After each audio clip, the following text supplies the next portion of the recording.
देखिए, पहली बात तो भगवान शिव की इस तरह चित्र ले जा करके और संसद में दिखाना, ये महादेव का अपमान है, भगवान शिव का अपमान है। जहाँ भगवान शिव है वहाँ तो हम श्रद्धा से बात करते हैं, आस्था से बड़ी कोई चीज़ नहीं है। जेब से निकाला एक फोटो दे, भगवान शिव कोई फिल्मी कलाकार थोड़ी है। भगवान शिव देवादिदेव महादेव, नमामि शमीशान निर्वाण रूपम विभुम व्यापकम ब्रह्म वेद स्वरूपम निजम निर्गुणम निर्विकल्पम निरीहम चिदाकाश माकाश वासो भजेयम। ये गलत है, मैं इसकी घोर निंदा करता हूँ। सबसे पहले तो माफ़ी मांगनी चाहिए राहुल गांधी जी को कि भगवान शिव कोई नौटंकी के पात्र थोड़ी हैं जिस तरह जेब से निकालो संसद के पटल पर रख दो। दूसरी बात, उन्होंने हिंदुओं को कोसने का ठेका ले रखा है क्या? आप हिंदुओं को हिंसक कह रहे हैं। हिंसा से हिंदुओं का मतलब क्या? जिस धर्म में चींटी को मारने की अनुमति नहीं है उस हिंदू समाज को आप हिंसक बता रहे हैं।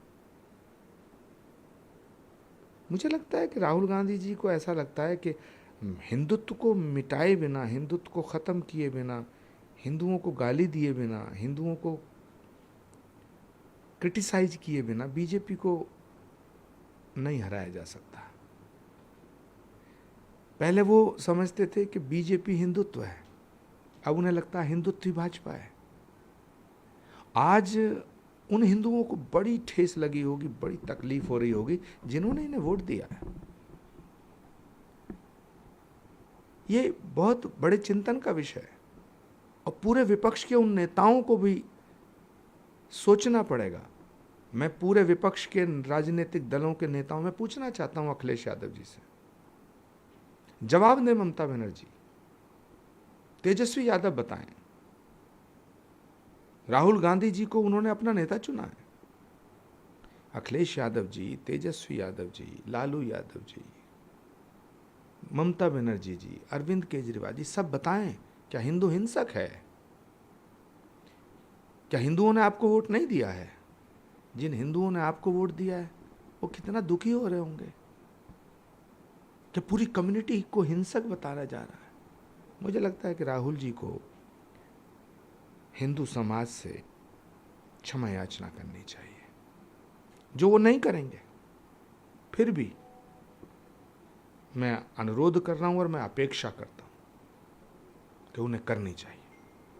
आपको नहीं लगता तरीके से राहुल गांधी का रवैया रहा पार्लियामेंट के अंदर, और उन्होंने प्रधानमंत्री के ऊपर भी कटाक्ष किया कि प्रधानमंत्री बायोलॉजिकल नहीं है, अवतार हैं, इनकी सीधी बातचीत परमात्मा से होती है। इस तरह के बातों से एक बड़े समाज को आज आघात पहुंचा है। प्रधानमंत्री को जो लोग फॉलो करते हैं, देश ही नहीं विदेश का भी जिक्र होता है। देखिए, सवाल एक व्यक्ति का नहीं है, सवाल एक पार्टी का नहीं है, सवाल भारत का है, सवाल भारत के अस्तित्व और अस्मिता का है। प्रधानमंत्री किसी पार्टी का, किसी एक राज्य का नहीं होता। प्रधानमंत्री जब बन जाता है तो भारत को रिप्रेजेंट करता है, उसका सम्मान होना चाहिए, जो राहुल गांधी करना नहीं चाहते। राहुल गांधी जी नरेंद्र मोदी से इतनी नफरत करते हैं कि उनसे नफरत करते करते करते करते वो इस देश से नफरत करने लगे हैं। और ये ईर्ष्या, उनका जो भाव है, ईर्ष्या का जो भाव है, ये उनके शब्दों में आ जाता है। हमारे यहाँ संस्कृति है, हमारे यहाँ सभ्यता है। वो लोकसभा अध्यक्ष के ऊपर भी टिप्पणी कर रहे हैं। लोकसभा अध्यक्ष ने आज बहुत अच्छी तरह से समझाने का प्रयास किया कि ये हमारी संस्कृति का हिस्सा है। हमसे कोई बड़ा आता है हम उसे प्रणाम करते हैं, लेकिन भारत की संस्कृति की बातें राहुल जी की समझ में नहीं आ सकती। उनकी समझ में भारत की संस्कृति और सभ्यता की बातें नहीं आएंगी जिनकी परवरिश विदेशी तरीके से हुई है। अभय मुद्रा की बात, विदेशी सभ्यता की बात करते हो तो अभय मुद्रा का जिक्र कर रहे हैं कि तमाम धर्मों में अभय मुद्रा का मतलब उनके पार्टी की तरफ इशारा है, शांति का एक संदेश है अभय मुद्रा में। वो रिलीजन की बात करें तो चाहे वो इस्लाम हो, तो एक आपको लगता है धार्मिक पकड़ राहुल गांधी की बड़ी है? मुझे लगता है उन्हें मुद्रा का अर्थ ही नहीं पता। वो मुद्रा, वो सोच रहे होंगे धन, पैसा, करेंसी।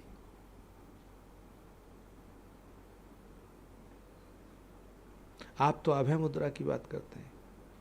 उनकी टीम ने उन्हें कुछ सिखाया होगा सुबह, उनका क्या लेना देना साधना से, उनका क्या लेना देना संस्कारों से, उनका क्या लेना देना भारत की संस्कृति और सभ्यता से। कभी उनके मुंह से सुना है कि वंदे मातरम का नारा सुना है आपने? कभी उनके मुंह से सुना, प्रणाम शब्द सुना है, राम राम सुना है, भारत माता की जय सुना है? कभी आपने उनके मुंह से सुना है? नहीं सुना होगा। ये सब की सब जो बातें हैं ये सब बेईमानी है। हिंदुओं को गाली देना तो उनका शौक बन गया, फैशन बन गया है। पर आज सवाल ये है कि लोकसभा के पटल पे जो राहुल गांधी जी ने पूरे हिंदू समाज को गाली दी है, क्या उससे अखिलेश यादव सहमत है? जवाब देना। ये वो सब नेता हैं जिन्होंने अपना नेता राहुल जी को चुना है। मेरा सवाल कांग्रेस पार्टी से नहीं है, मेरा सवाल आज विपक्ष के उन नेताओं से है जिन्होंने राहुल गांधी जी को अपना नेता चुना है। क्या हिंदू समाज हिंसक है? क्या हिंदू समाज हत्यारा है? क्या हिंदू समाज अहंकारी है? क्या हिंदू समाज जो भी राहुल जी कह रहे हैं उससे सहमत है? ये जवाब इनको देना चाहिए और देना पड़ेगा। आपको नहीं लगता है कि राहुल का जिक्र किए और जो बात आप कह रहे हैं, तस्वीर भी उन्होंने दिखाई, तो एलओपी के नाते इंडिया अलायंस की तरफ से आम सहमति बनी होगी इस बात पर, तभी राहुल गांधी ये तमाम वक्तव्य दे रहे हैं, वो तस्वीरें दिखा रहे हैं। इंडिया अलायंस की सहमति के बिना वो कैसे कर सकते हैं? देखिए, विपक्ष के नेताओं ने राहुल जी को अपना नेता चुन लिया, लेकिन विपक्ष के नेताओं को ये समझना चाहिए कि कांग्रेस को बर्बाद करने में उन्हें 15 वर्ष लगा। पूरे विपक्ष की नैया डुबोने में उन्हें कितना समय लगेगा? आज तो पहला दिन है, अभी तो शुरुआत है। इब्तिदाई इश्क है रोता है क्या, आगे आगे देखिए होता है क्या। जिस तरह से कांग्रेस को बर्बाद किया है राहुल जी ने, पूरे विपक्ष को भी बर्बाद करने में उन्हें ज़्यादा वक्त नहीं लगेगा। पूरे विपक्ष को जवाब देना पड़ेगा कि क्या हिंदू समाज हिंसक है? बस। आखिरी सवाल में राहुल गांधी अग्निवीर पर भी बोल रहे थे, इस स्कीम की भी उन्होंने कड़ी आलोचना की। राजनाथ सिंह का भी उन्होंने इसमें जिक्र किया और कहा कि कैसे नौजवानों को जो है इस अग्निवीर के तहत बर्बाद किया जा रहा है, सेना को भी कहीं ना कहीं बर्बाद करने की कोशिश। देखिए, मैं ऐसा मानता हूँ, जो सरकार होती है वो कोई स्कीम लाती है, दूसरी सरकार दूसरी लाती है। स्कीम की आलोचना करना आपका लोकतांत्रिक अधिकार है, आप करिए। पर देश की सेवा में वो जाता है जिसमें देश के लिए जज्बा होता है। अगर 10 साल देश की सेवा करने का मौका मिले तो अच्छा, 4 साल मौका मिले वो भी अच्छा, 4 पल को भी अगर देश की सेवा में जाने का मौका मिलता है वो भी हम अपना सौभाग्य समझते हैं। हम माँ भारती के सपूत हैं साहब। उनसे पूछो ना, जो देश की सीमाओं के ऊपर खड़े होकर के रात दिन देश की सुरक्षा करते हैं।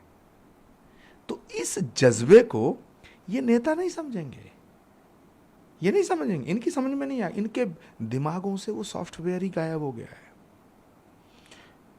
देशभक्ति का सॉफ्टवेयर, राष्ट्रभक्ति का सॉफ्टवेयर, सनातन का, धर्म का, परंपराओं का, ये सॉफ्टवेयर गायब हो गया है। अब उसे दोबारा अपलोड करने के लिए पता नहीं क्या क्या करना पड़ेगा।